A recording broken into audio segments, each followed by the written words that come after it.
یا د ډمانو په لار روان دي، کله یو شان فیشن او کله بل شان فیشن، او حیا او عزت او پرده هغه هر څه ختم کړي دي. مؤمنې ښځې سره د خپلې پردې غم یو سم غم ورسره چې چېرته بې پرده نه شم.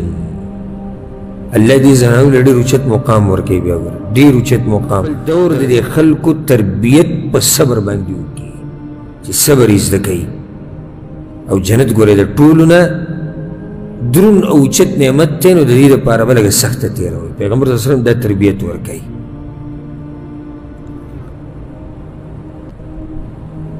فایده پکې دا هم راووته چې زنانه ده او زنانه کمزوري، وایي نه زه به صبر کوم، او ډېر نارینه به داسې ویني چې هغوی په بیماري باندې صبر نشي کولی. دومره شکوې شکایتونه به شروع کړي که نه، دومره شکوې شکایتونه چې ته به حیران شي.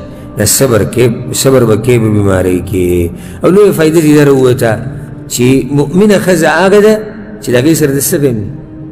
د پردې غم وي.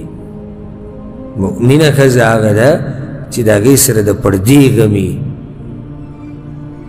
او هغه زنانه چې هغه ایمان او اسلام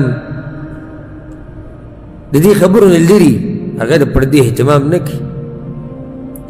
لکه نن سبا داسې ډېرې به ویني چې هغوی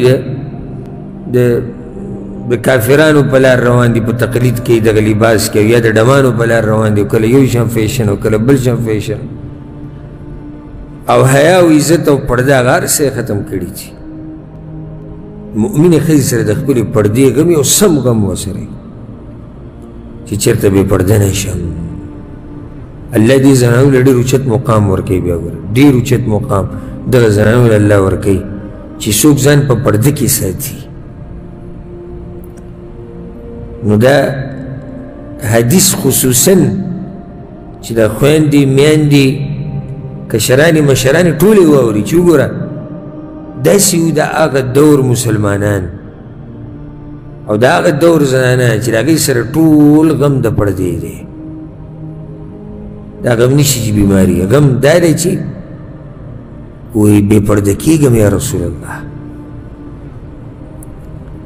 نو الله دې زموږ د زنانو په حال باندې رحم وکړي.